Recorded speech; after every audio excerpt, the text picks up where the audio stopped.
ओम उमा महेश्वराय नमः। हमारे चैनल पर आप सभी का स्वागत है।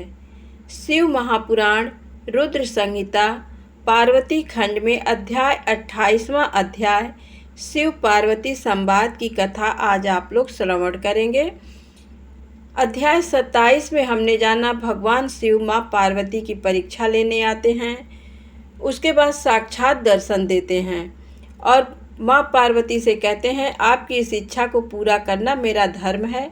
देवी मैं शीघ्र ही आपका पाणिग्रहण कर आपको अपने साथ कैलाश पर्वत पर ले जाऊंगा। देवाधिदेव महादेव जी के इन वचनों को सुनकर गिरिजा नंदिनी पार्वती के आनंद की कोई सीमा नहीं रही। वे अत्यंत प्रसन्न हुई। हर्षातिरेक से उनका तपस्या करते हुए सारा कष्ट पल भर में ही दूर हो गया। उनकी सारी थकावट तुरंत ही दूर हो गई। पार्वती जी अपनी तपस्या की सफलता और त्रिलोकीनाथ भक्त वत्सल महादेव जी के साक्षात दर्शन पाकर कृतार्थ हो गई। उनके सभी दुख क्लेश पल भर में ही दूर हो गए।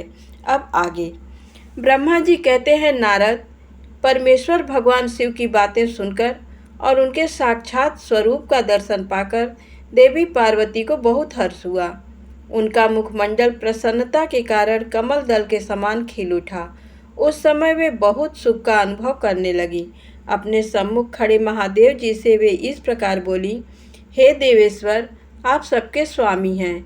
हे प्रभु, पूर्व काल आपने जिस प्रिया के कारण प्रजापति दक्ष के संपूर्ण यज्ञ का पलों में विनाश कर दिया था, भला उसे ऐसे ही क्यों भुला दिया।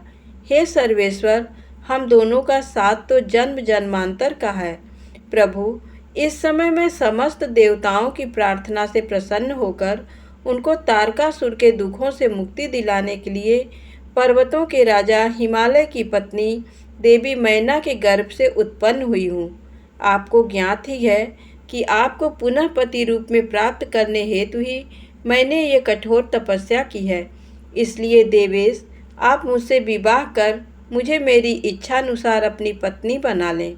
भगवान, आप तो अनेक लीलाएं रचते हैं। अब आप मेरे पिता शैलराज हिमालय और मेरी माता मैना के समक्ष चलकर उनसे मेरा हाथ मांग लीजिए।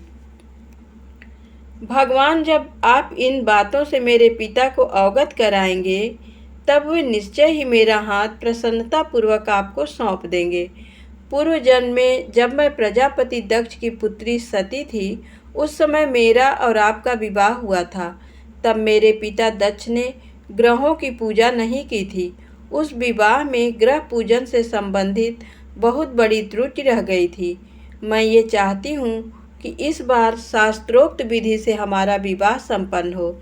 हमें विवाह से संबंधित सभी रीति रिवाजों और रस्मों का भली भांति पालन करना चाहिए ताकि इस बार हमारा विवाह सफल हो सके।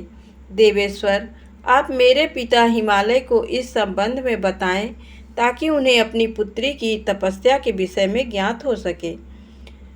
देवी पार्वती के प्रेम और निष्ठा भरे इन शब्दों को सुनकर भगवान शिव बहुत प्रसन्न हुए और हंसते हुए बोले, हे देवी महेश्वरी, इस संसार में हमारे आसपास जो कुछ भी दिखाई देता है वह सभी नाशवान अर्थात नश्वर है। मैं निर्गुण परमात्मा हूँ। मैं अपने ही प्रकाश से प्रकाशित होता हूँ। मेरा अस्तित्व स्वतंत्र है। देवी, आप समस्त कर्मों को करने वाली प्रकृति हैं। आप ही महामाया हैं। आपने ही मुझे इस माया मोह के बंधनों में फंसाया है। मैंने इन सभी को धारण कर रखा है। कौन मुख्य ग्रह है, कौन ऋतु समूह है। हे देवी, आप और मैं दोनों ही सदैव अपने भक्तों को सुख देने के लिए ही अवतार ग्रहण करते हैं। आप सगुण और निर्गुण प्रकृति हैं। हे गिरिजे, मैं आपके पिता के पास आपका हाथ मांगने के लिए नहीं जा सकता, फिर भी आपकी इच्छा को पूरा करना मेरा कर्तव्य है। अतः आप जैसा कहेंगी मैं अवश्य करूँगा। महादेव जी के ऐसा कहने पर देवी पार्वती अति हर्ष का अनुभव करने लगी और शिव जी को भक्तिपूर्वक प्रणाम करके बोली, हे नाथ, आप परमात्मा हैं और मैं प्रकृति हूँ।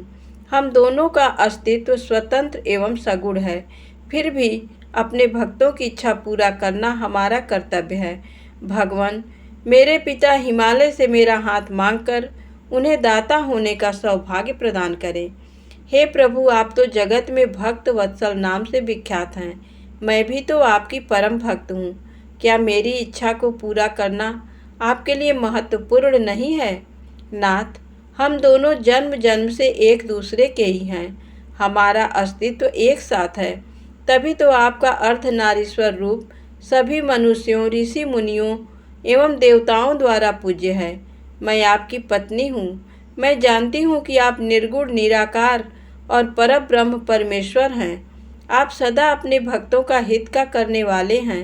आप अनेकों प्रकार की लीलाएं रचते हैं। भगवान, आप सर्वज्ञ हैं। मुझ दीन पर भी अपनी कृपा दृष्टि करिए और अनोखी लीला रचकर इस कार्य की सिद्ध कीजिए। नारद, ऐसा कहकर देवी पार्वती दोनों हाथ जोड़कर और मस्तक झुकाकर खड़ी हो गई।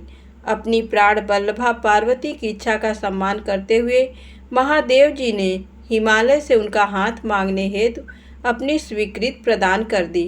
तत्पश्चात त्रिलोकीनाथ महादेव जी उस स्थान से अंतर्धान होकर अपने निवास कैलाश पर्वत पर चले गए।